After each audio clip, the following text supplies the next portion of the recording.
Okay, gang, we are back. I've got my friend Akshay Nanavati back on the show. Dude, how are you? Very well, brother. Thanks for having me on the show, man. Angle, I gotta turn your camera down. What shirt is that? I can't. It looks gorgeous. You This look is the- freaking gorgeous. Oh, it's my shirt. I didn't even It's your realize shirt. it was my I shirt. love it, brother. I live in these shirts, and they're super Nice. comfortable. Well, you are a human weapon. Listen, when I gave you the shirt last time when you came over and you're visiting, and it was like, so we've got all these different styles, and it's like, what shirt fits you? You're even though your journey is it's about self-awareness and self-actualization, and it's a real spiritual journey, and it's funny because I've got, of course, this cup is ruining the shot there. We were introduced, I think, through Jay Ferrugia originally. Yep. And we've got a lot of mutual friends. Yeah. But it was like, what the hell's Fearvana? Who's this guy Fearvana? And then you've got How to Make Friends with Fear, which was the name of an ebook that I wrote. And I was like, there's like weird synchronicity here. Very aligned. And what's interesting is, so I'm big on, fuck fear, face it, understand it, control it, know it. Yeah. It's a cool acronym. And it's a part of my company. But a lot of what you do scares the shit out of me, and I'm like a fear management SME, right? And so I'm going, you're doing what? You're going to Antarctica to do what? Or you're climbing the Alps to do what? You're running across the country. The scariest shit you did recently, 10 days in darkness. Just got back from that. 10 days in a completely dark room, darkness and isolation. Can't see your hand in front of you, darkness 24/7 in darkness. We'll talk. Like, I leave a little night light on because I'm scared if I have to go to the bathroom. But it's kidding. It's interesting because there's different levels to the fear and the fear management, and it's super amazing. But let's start off with this, because I think the first time we talked to you, we didn't really get into your background as much because it was during the pandemic, and it was more what can you share that can help people get through this? Why don't you talk a little bit about that you're stuck in an elevator for 2 minutes and someone goes, "What's Fearvana?" Sure. So focusing on Fearvana, and I guess slightly about my background that led me to it, after overcoming, because it's very relevant in Sure, context of what Fearvana is, for coming from born in India, moved to the US, struggled with drug addiction, alcoholism, lost 2 friends to that lifestyle, was on the verge myself. Watching the movie Black Hawk Down changed my life. That movie was the trigger that got me out of drugs into the Marines. And in the Marines, I started to find the beauty in suffering, in pain, in fear, all of it, because Marine Corps training was fucking hard, right? And from there, I got big into outdoor sports. So mountain climbing, cave diving, skydiving, like you name it, all the outdoor sports, to keep testing my limits and keep pushing the line, exploring fear. Got deployed to Iraq in 2007 as an infantry Marine, where among many other jobs, I had one job where I had to walk in front of our vehicles looking for bombs before they could be used to kill me. That sounds relaxing. Exactly. Very chill job. Very chill job. You're like, let's send Akshay. Let's send that guy first. Somebody had to get blown up. Let's blow that clown up first. FNG, right? Exactly. So needless to say, it taught you how to master your relationship with fear and to stay calm in the face of that, right? To be still in the face of a storm. And came back from Iraq, though, struggled, lost a friend in the war, struggled with PTSD, depression, once again started drinking very, very heavily, was on the verge of slitting my own wrists one morning after 5 days of binge drinking. That was the rock bottom moment that then led me to delving deep into neuroscience and psychology and spirituality, which is why, again, very aligned, studying the neuroscience of fear, of struggle, of PTSD, which then led me to this ethos of Fearvana. And so what that is it's this idea that, fear and nirvana are often framed as 2 opposing ideals, or 2 opposing concepts, that fear is the antithesis of nirvana. But what I have come to learn through life experience, as well as through research, that it's not the antithesis of nirvana, it's the access point to it. And the whole ethos of Fearvana is to combat the demonization of fear, of struggle, of suffering, of stress, of anxiety. Even when we hear these words, we think of them as something negative. And Fearvana is about transforming that and embracing them, not as negative, but as something beautiful, as something positive, to access the highest states of human consciousness, to access bliss, nirvana, enlightenment itself. And so Fearvana helps people transform their relationship to any kind of struggle and suffering in order to, because we're all going to suffer in life, no matter what, right? And transform that and leverage it as an access point to bliss. That Take a breath. That was great. That was that was the elevator speech. That was I can go on all day, so I'm trying to cut it down. The doors open and I leave. Thank you. Can I have your card, sir? No, that was great. So here's something that's interesting, just popped in my head. I didn't want to interrupt you because you were like in the zone there. Do you think, because you had made the connection with fear and like leaning into fear while you're in the military, and then you came back and you went through like all the shit that I know, you know, divorce, drinking, drugs, all of that, and then you reconnected to all of that. So you do things at an extreme level. Like you're not like I was thinking, you know, like getting in an ice bath is extreme, right? For most humans, most people don't do ice baths. So like I might go, I'm going to do a cold shower, but I'm not going to do an ice bath. The equivalent for you is, just for those of you friends of the No Fear podcast, Akshay would be like, his version would be, hey, I want you to freeze me inside a glacier, you know, with a straw, and I'm going to hang it like it's like the ice bath. That's a joke. That's like tepid water compared to where, and it's just a metaphor. Like you do extreme stuff. Do you think that because you go so far, that the only way you can satisfy this it's almost a conscious, I'm hesitant to use the word craving, because I think you got a different level of self-awareness, but it's like, okay, I did 7 days in darkness, so now I got to do 10, and now I got to do a month, and now I got to, like, is that kind of like the journey you're on? So yeah, it's a very valid point. And because inevitably when you start pushing the line, there's a kind of addiction that develops to that. And then you keep seeking to push that line further and further and further. And the only way to temper that is with an extremely high level of self-awareness. So I am very careful of how far I keep pushing that line, because if you do, the inevitable end of that is dying in some epic savage, you know, in some epic savage way. And I'm terrified of death. I pushed a line and I engage death, but I am terrified of dying. I certainly don't want to die. I absolutely love my life. And I'll give you a very example of this. Speaking of ice baths. So I was up in Vermont last winter, and I was doing a lot of cold water dips in a river, like in a frozen river in Vermont. So first I would do 2 minutes and then 5 minutes. And then I pushed the line to 8 minutes, and I developed mild hypothermia. I came out of the water. I was shivering uncontrollably, couldn't speak in full sentences. I was standing in a hot shower, shivering for a good 10, 15 minutes, and I couldn't stop shivering. Finally, that settled. So it was like mild hypothermia, but it was noticeable hypothermia. And so then I was like, all right, 8 minutes is a little bit much. Now there was a part of me that was like, I bet I could still go to 10, but I was like, all right, temper that shit. There's no point pushing the line here. So it's about, and that's why I do different things. Like I pushed the line in 10 days in darkness, going to Antarctica. You know, I'm exploring the edges in multiple contexts. And like, whether it be polar exploration, mountaineering, spirituality, emotions, like in not just physically, but in every different way, in building my business, right? In all these different ways, I'm seeking that next edge and tempering that edge with coming back and playing on both edges of whatever the duality may be. And what I mean by that is, so if you look at like, I play a lot with duality. So in life, there's a series of dualities, like life and death, light and dark, suffering and play, ego and humility. You know, there's all kinds of dualities. There's millions of them.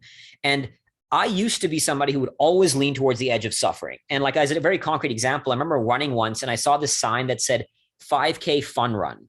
And I had a visceral sense of disgust, not even a conscious, just instinctual disgust at the idea of running for fun. You only run to suffer. Running for fun is fucking bullshit. Now that wasn't right. Like that was an unhealthy approach to it. Right. So what I started doing by playing with the duality, if you look at the duality of suffering and play, I would start doing more playful type shit. I would just run for fun. And like, as another example, like I went to this retreat once, and it was like a sort of personal growth type retreat. And between the sessions, they would do these very playful things like hula hoops or water guns fights. And I was like, fuck that. I have nothing to do with this shit. I'll go do burpees in the corner before I do this playful shit. Right.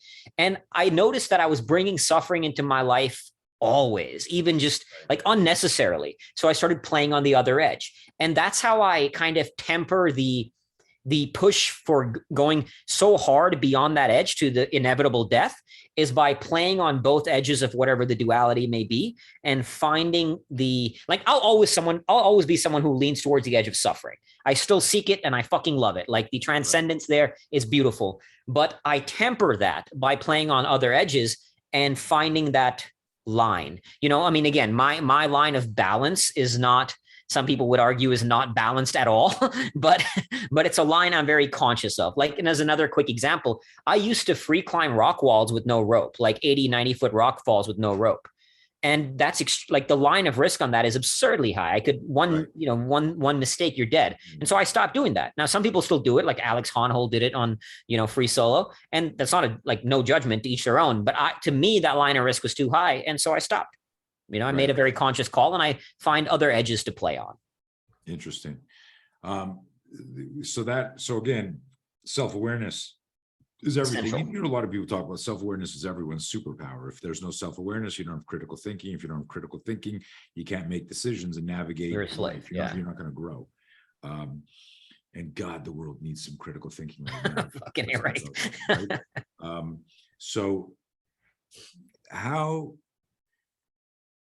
So obviously it was the self-awareness insight that where you went, wait a minute, I'm not even happy with how I'm suffering. I need to suffer more. And then it was like, oh, wait a minute, let me yin yang this. And it's neat. Like, even so, we have some drills in our fighting stuff. There are times when I'm doing a drill, and if people are having fun, I'll stop them and I'll I've got like some on one of my weapon protection classes, we've got a bunch of photos of murder scenes. And I'll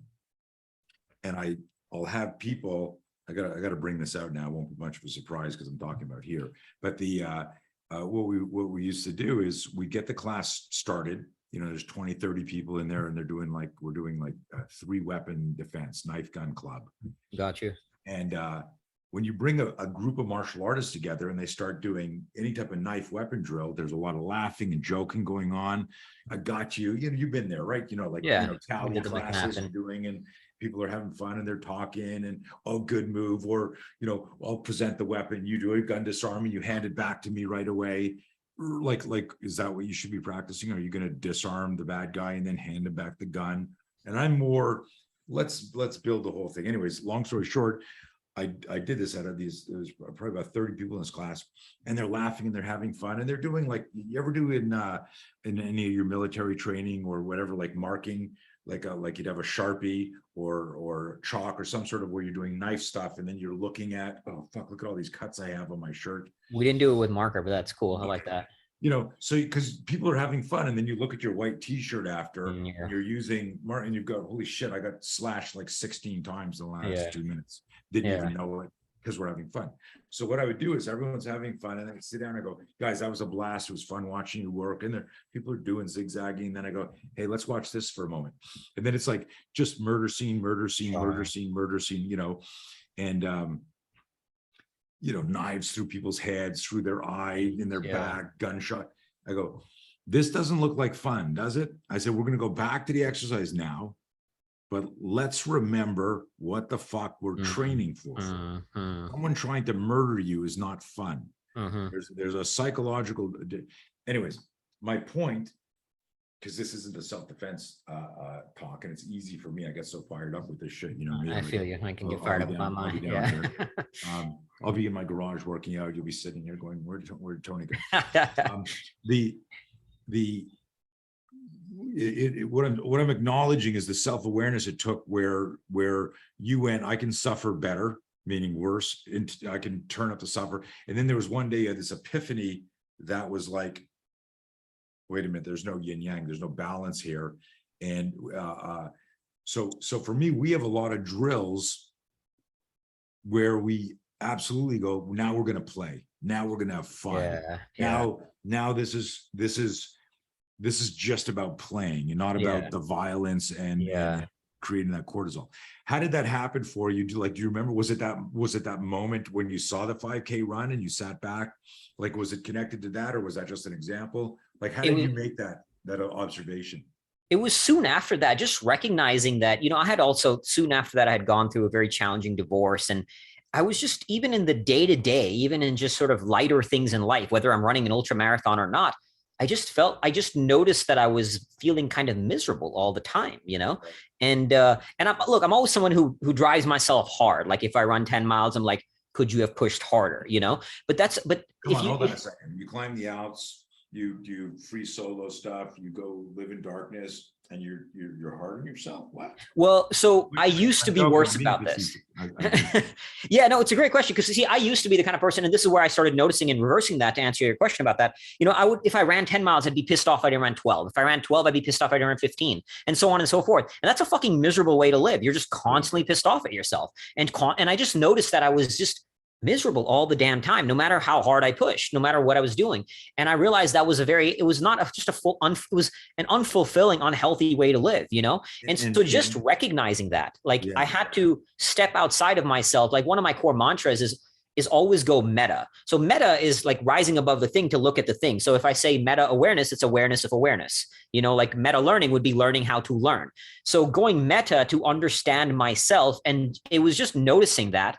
And then that's what led to this sort of this concept of playing with dualities, you know? Okay, what's the duality of suffering and of what's the other side of suffering? Now, semantics aside, you can use whatever terminology you want. I called it play, right? All right, let me practice being more playful, you know? And that was like in this retreat, for example, at the end of it, I was like, I'm going to go do light dancing, you know, like that shit was more uncomfortable to me than doing burpees, you know? So I would do like the discomfort. Yeah. Exactly. So playing on those other edges is how you, because if you stay within your lane, you're only going to get more of what you've always gotten. So I had kind of developed a comfort zone to this particular kind of suffering. So running long distances, it was still suffering, but it was within my wheelhouse of suffering, which is why I started playing on different edges. All right, let me go. That's why I went into darkness the first time. This 10-day darkness was the second time. First time I went into 7 days of darkness. At this point, I'd already done a lot of crazy shit, right? Like I had run ultra marathons, skied across Greenland, climbed mountains, all this stuff. But I was like, all right, what's a new edge I can explore? Sitting still in a dark room. Fucking terrifying, arguably harder than some of the other stuff. So I was finding new edges to play on. And by doing that, you're expanding your paradigms and constructs on everything, on the world, on reality. You're expanding your beliefs because, see, we all don't know what we don't know, right? And how do you access that thing if you don't know what you don't know? By completely stepping out of your realm of understanding, and suddenly new insights hit. And that's how I started playing with that. And just that awareness, noticing, and then looking for a new edge to play on, whether it be an edge of fun or whether it be a different kind of suffering. And that's how I expanded my realm of understanding. And I'm always looking for new dualities to play with. You know, like the way to kind of actionalize or make this actionable, this concept of dualities, is find a duality causing you the most friction and play on the other edge of that. So at one time it was suffering and play. And just now it was control and surrender. So I'm a giant control freak. I will seize my fate, shockingly. I will seize my fate. My destiny is in my hands. And then I was playing with just surrendering. Surrendering, you can call it faith, you know, embracing the mysticism of life. And I found that in the darkness. So now I'm actually like, it sort of solved that duality, if you want to put it that way. And I don't know what the new duality is yet, because I literally just got back from the darkness, but I'm going to now find a new duality to play with and just constantly expanding my level of consciousness by playing in these new realms. It's absolutely crazy. I made the joke earlier that, you know, what we teach and coach with the No Fear program is specific to improving the self-awareness of the individual so that they can feel the physiological, psychological change in their body when they're getting a fear spike. Yeah. So it's almost like a pre-contact cue in the military. You're looking for pre-contact cue for IED, something that's off and that doesn't look right. And then if you can improve your perception speed, you can improve your reaction time. Absolutely. And so how do we improve our lives? Well, you finally solved my problem for me. And I go, shit, for 7 years, I've hated this job. And now you finally, told me I could do this. And now I'm an entrepreneur. Well, we wasted 7 years, right? Working for somebody we hate, or being in a relationship we hate. or, afraid of public speaking, whatever it is. Whatever the thing is. But Yeah. my work, I'm not going to say it's superficial, because it's not, because it changes lives, but it's very, very much about, I'm afraid to assert myself. I'm afraid to defend myself. I'm afraid to make a speech, ask for a raise, get a divorce, tell someone I love them. So it's much more dynamic. It's in the moment. Your relationship, and there's a lot of like intersections, is much more about the spiritual journey, the self-awareness, the self-actualization and stuff. And this is my take on that, because you're like I can dynamically force a realization in somebody doing a force on force exercise, right? But you can't force a realization in 10 days of darkness. Most people wouldn't even do like an hour of darkness, right? So they're going to say like, your stuff is so extreme. What is, I know you have a personal mission, but the brand Fearvana, and I love the message, because like everybody would buy a not a Nirvana shirt or album, the idea of Nirvana.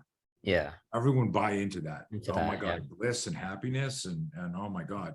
Sounds beautiful. Yeah. And they don't really. So what is your altruistic business corporate vision for Fearvana?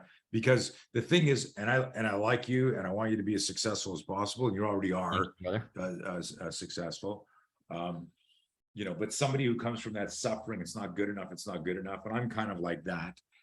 Although at 62 I've mellowed out, where I go, oh, that fucking sucked, okay, next, like, I can let it go. And I say this because, like, if you said, guys, like, sign up for this, what we're going to do is like 10 days. I'm going to lead you through a 10-day darkness retreat. And then we're climbing over here, and then we're jumping in. We're going to make friends with these sharks. We're diving over. You will have a handful of people that sign up. But most people are like, I'm fucking doing that. So what's your messaging for everybody? Or are you only talking to extremists and people that have that singular focus? Not at all, because look, the fact of the matter is, as you know, everybody's going to suffer. Everybody feels fear. Everybody deals with stress. Everybody deals with anxiety. So my version might be sitting in a dark room for 10 days or skiing across Antarctica for 110 days. And that's my version. But for some people, their version of 10 days in darkness might be getting out of the bed in the morning, right? Like whatever that edge is, the thing for me, the core message, I mean, if I had to summarize in 2 words, my fundamental mantra in Fearvana is suffer well. Suffer well. So it's about whatever you're going through. The world frames this idea that suffering is bad, right? And we do everything we can to get to the other side of it in the fastest, quickest, easiest way possible. And that's the kind of shit that I want to combat. Because the more you try to avoid the pain, the worse your life will get. Like, I'll give you a very concrete example. I did this interview a few months ago with Dr. Drew. And at the end of the interview, somebody called in and they were going through some post-traumatic stress symptoms as a result of the Boston bombing. And she was kind of sharing a little bit about the experience. And then, we were talking a little bit about it, offering some counsel and advice. And at one point she said, I forget exactly how it went, but I was saying, the next time you hear a loud sound, I just want you to be with that feeling you go through when you hear it and just notice it. And she said, and she said something like, yeah, but that's really hard. And I said, exactly. It is hard. And it's not her fault. I don't say this in a bad way about her, but she wanted to get to the other side of the symptoms without dealing with that hard thing. And the essence of Fearvana is falling in love with that hard thing, embracing it. So step 1 is kind of recognizing it, being aware of it. And then it's about acknowledging it, embracing it. And then the advanced step, which is where I'm now playing in, and it's not like, again, I say that with no ego, it's just having done a lot of work, is now seeking it. Because now I'm not just embracing it, but I'm seeking it. Like the things I do terrify me. 10 Days in Darkness terrifies me. I'm going back into Antarctica after I'm getting frostbite and about to lose this finger. That is fucking terrifying. The rest of my life, these fingers are going to be prone to frostbite. I could potentially lose them forever, if not die out there. I mean, I've also been scarred here from windburn and 60-knot winds in Antarctica. It's a savage place. I'm terrified of going back there, right? So now I seek it, because the thing we all seek, I mean, if you dig deep behind every why get a relationship, why get a job, a car, money, all the things, is at the core of it is to be happy, right? And semantics aside, you can call it fulfillment, happiness, inner peace, whatever terminology you want to use. The path to that bliss is through the suffering. Sure. And once you embrace it, once you seek it, you will find a kind of peace that you've never known before. You know, as I like to say, that happiness is not the elimination of sadness. Happiness is the ability to find the gift in sadness. And the problem is we're all trying to eliminate it. And I've gone to personal development seminars. I went to one seminar where this gentleman lost his father and he was grieving, and they were trying to help him get over his grief. And I'm like, why? You lost your father. Of course you're going to grieve. That sucks. You lost someone you love. And that's the key, is being with those painful emotions, being with the pain, the suck of life.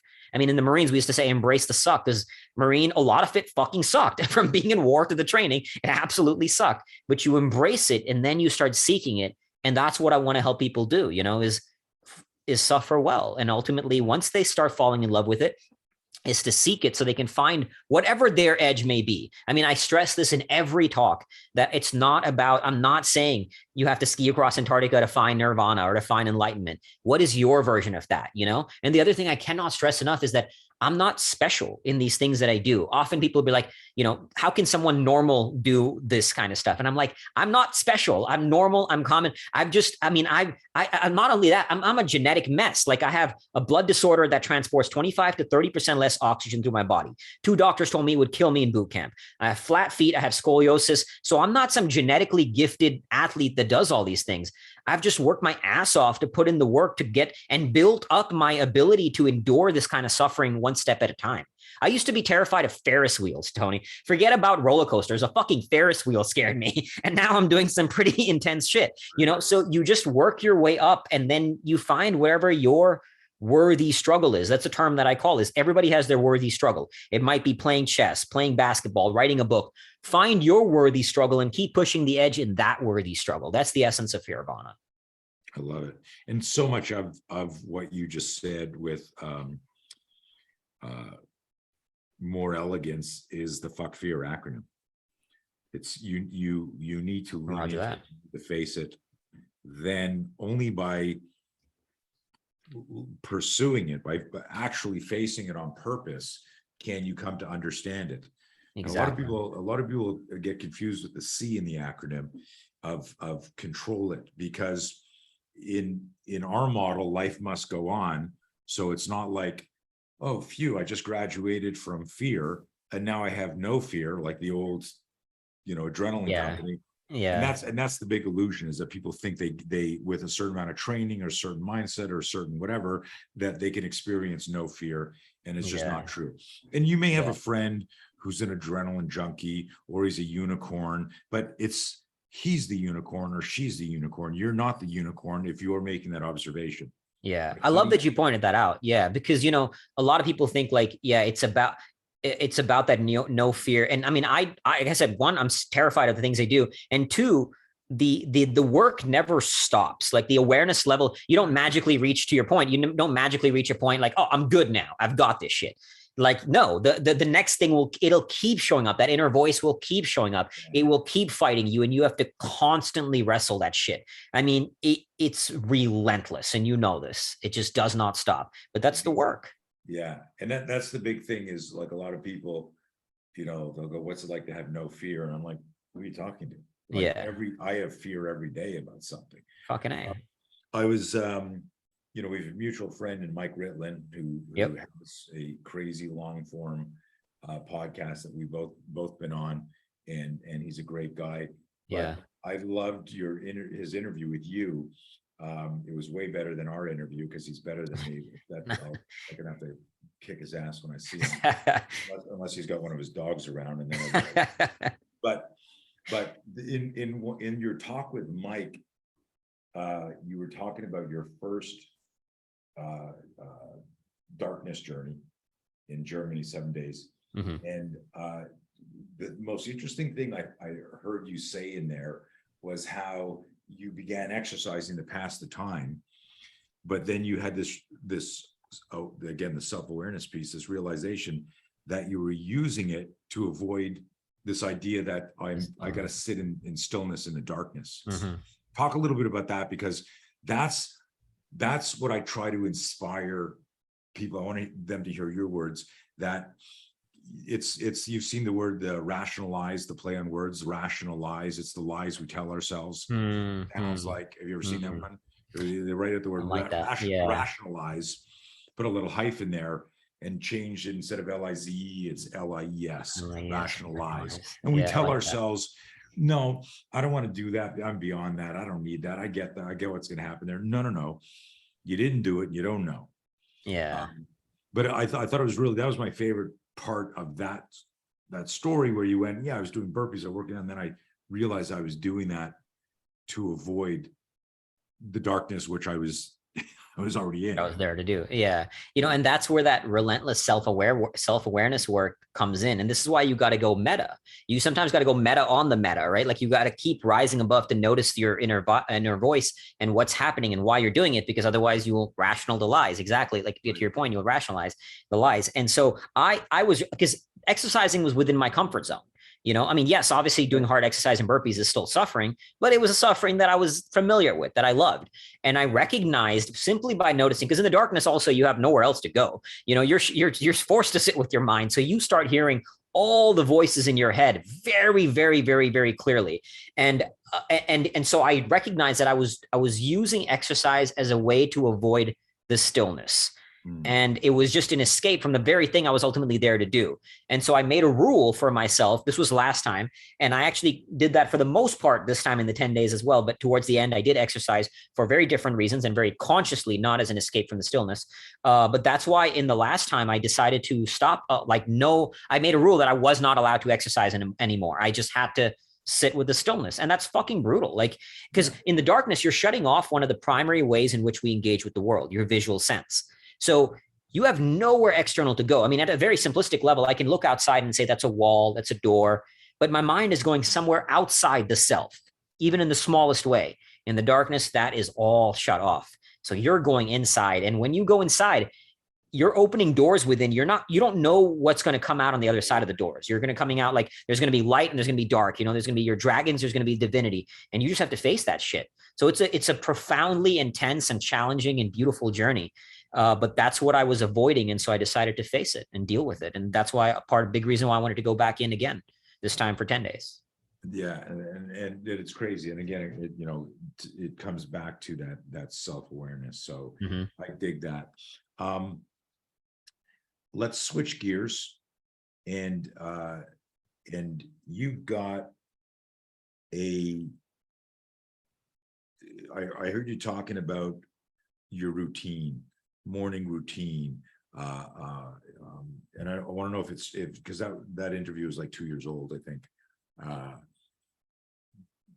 Talk us through your routine. How do you, because you're obviously incredibly disciplined and incredibly focused, and a lot of times what I do is I love, personally for me, there are things you talked about, I wrote notes, I got to do that too. And here I am, I'm a fairly successful person, been working my ass off for decades, and I still have that beginner's mind type thing where I'm going, wow, that's I'm going to do that because that's going to, whether it creates a different energetic feeling to start my day or to get involved or whatever.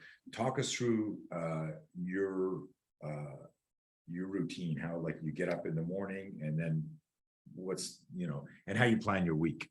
Yeah. It changed from that interview with Mike Ritland, and it's constantly evolving. And that's a good thing. You want it to constantly evolve. Even after the darkness, it slightly changed again, because I got some insights from the darkness that I've just started applying now. So that's very, very new. I'm only just starting to incorporate in the habit pattern. But the core essence of my routine is and where I've shifted, back then I used to do a whole morning routine, like you meditate, you do some, you do all kinds of stuff in the morning. But now it's very oriented. The first thing I do when I wake up is commitment to the one thing, what's the one goal that's the biggest goal in your life above all others. So when I was working with my friend on this, he wanted to write a book and become a prolific author. So I was like, the first thing you should do in the morning is write. Dedicate your first part of the day towards the thing that's your goal. So for me, it's my expedition. So the very first thing I do once I get up, I do a sort of a morning prayer, use the head, brush my teeth, and then I change my running gear and I get out the door to go for a run. That's like, that's the core. That's because my training for expeditions is my, that's that's my focus. Yeah, exactly. So that's number one. And then once I come back, then I'll get into first after running, I have a little bit of a recovery routine that I do. I have a new fit, some stretching, do this whole, recovery routine, obviously, then have my post-recovery drink, all that kind of stuff. Then I kind of start my rest of my day. So I'll go into, I journal everything. I track and plan everything in a little journal here. I'll look at because the previous night I've mapped out what are the top 3 to 5 things to do for the day. And so once I've finished the starting point, then I will start the day, my work, whatever it may be. And then I still meditate and do all this stuff, but I do that midday as a kind of break, if you will. Let me inject something here for everyone listening to learn. A lot of times we go, here's how this, billionaire starts his day, and here's how, and we copy that stuff. And I want you to listen carefully that, what Akshay is saying is like, this changes, it evolves with him. And that's what you want to learn from this. But the most profound part of this is, think about if you've had, for those of you listening who've had kids and you're busy reading something, or you're on the phone, or you're trying to prepare dinner, and the kid's going, "Mommy, Daddy, I need this. Mommy, Daddy, I need this." Just getting interrupted all the time. This can happen at work if you don't have kids. Something interrupting you. If you can find out if for those of you that are lucky enough to have figured out what your purpose is, so your purpose, your vision, your mission, that's great. This will fill in the blanks itself.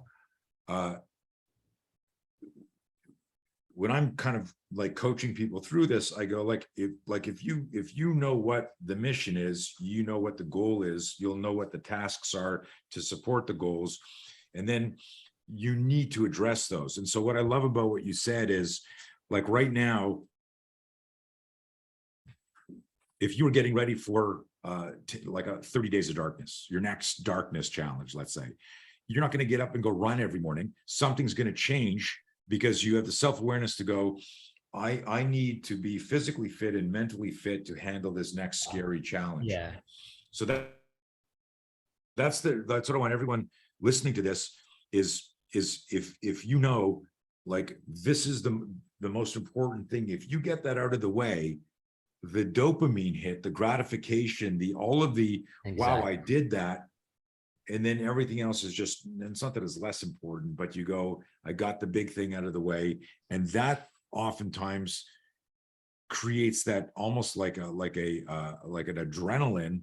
Absolutely. It builds that momentum for the day, because sometimes we often hear morning routines like, I got to do 20 different things, right? I should do 20 minutes of meditation, 20 minutes of exercise, 20 minutes of reading a book. And it becomes this giant list of to-dos that is so overwhelming, you don't do shit. But if you just say, let me focus entirely on the one thing, my one core goal right now. And as you said, it evolves. And maybe later on, if it's a different goal or whatever, then that thing will shift, but the key if you go meta on this process, the idea is you want to systematize it so you don't have to think about it. So you're not wasting cognitive energy or decision fatigue in making decisions. That's why I map out my night before of what the work tasks are, what the thing is to do. And every Sunday I map out the week, so it's all broken down, as we used to say in the military, Barney style, like very clear cut. And I don't want to have to make decisions and think about what to do.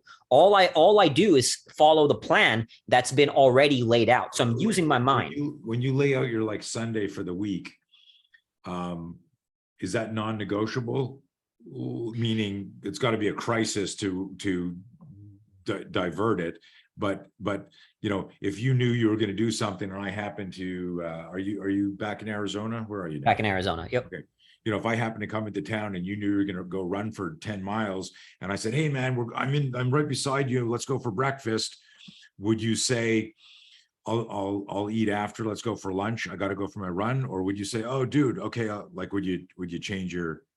Great question. It is, depending on circumstances like that. Let's say you're coming on for just the morning, I'd be like, hey, let's go meet up and I'll make sure I'll get my shit in later or whatever, So there's room for flexibility. And sometimes, look, shit happens in work. Like suddenly this new thing happened, like, oh, I got to address that, Now, you know how it is. Sometimes there's fires you got to put out. Sometimes unpredictable stuff happens.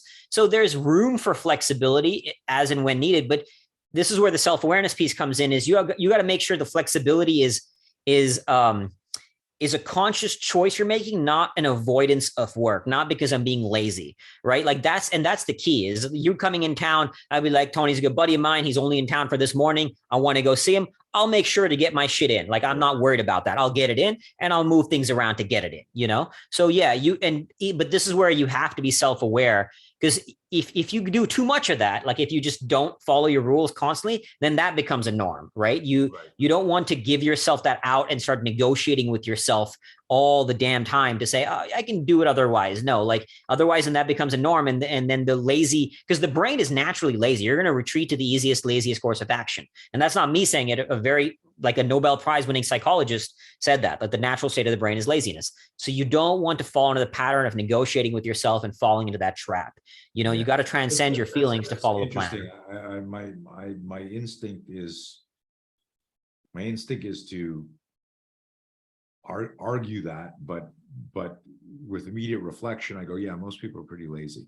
You know, but the brain does always want to find the easiest way to solve or to this. It's just, you know, burn as little energy as possible.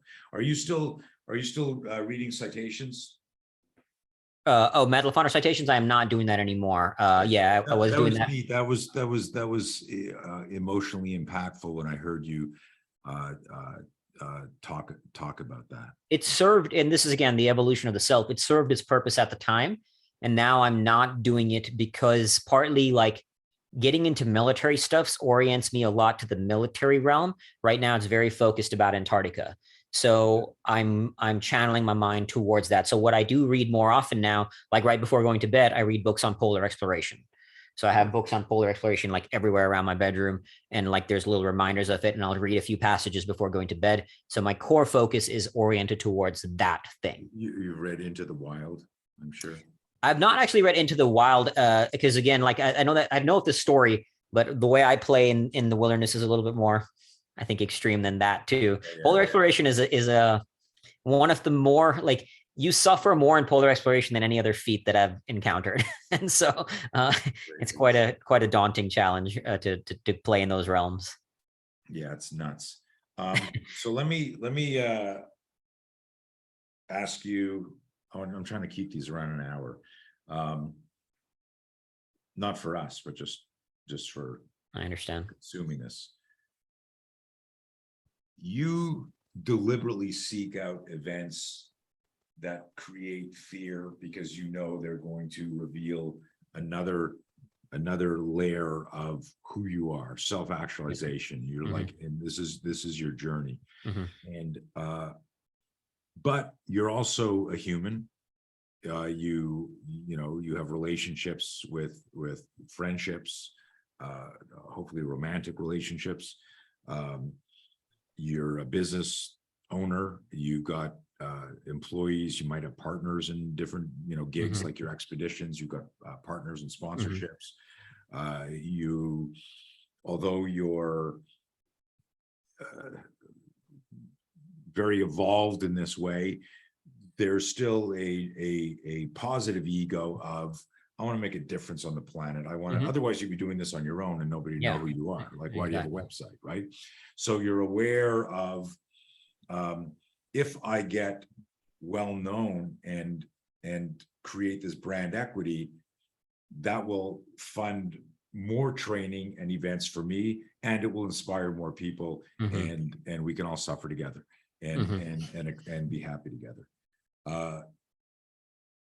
How do you notice fear in real life, like in business, in relationships? Like, how do you personally notice? Because it's completely different than going, hey guys, guess what? In 2 months from now, I'm going here.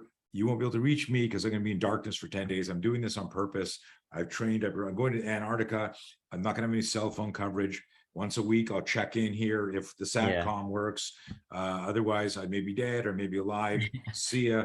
Bye, mom. Take care. But how do you relate to fear day to day? As just you as a person. It's a great question. Constantly, like I'm terrified things in the business projects are going to fail. I'm not going to achieve my business goals. And like, even for example, in the romantic realm, I'm now single. I'd gone through the divorce. I'm starting to practice dating again. Dude, that terrifies me more than the crazy shit I do. And my friends find it hilarious. They're like, dude, you're scared to go walk up to a girl in a restaurant, but you will do the most insane shit on earth, Right. So I'm terrified of those. Sorry, say again. No, I said that's fantastic. Yeah, and like I'm terrified of these, and the thing is, if you talked to me many years ago, I would have felt embarrassed sharing that. But now I don't give a shit what scares me because I'm comfortable with the fear. Like all these little things can scare me, and who gives a shit? Like I don't have to listen. And this is like the essence of it is you are not your thoughts, you're not your feelings, you're not your experiences. You are the thinker of your thoughts, the feeler of your feelings, and the experiencer of your experiences.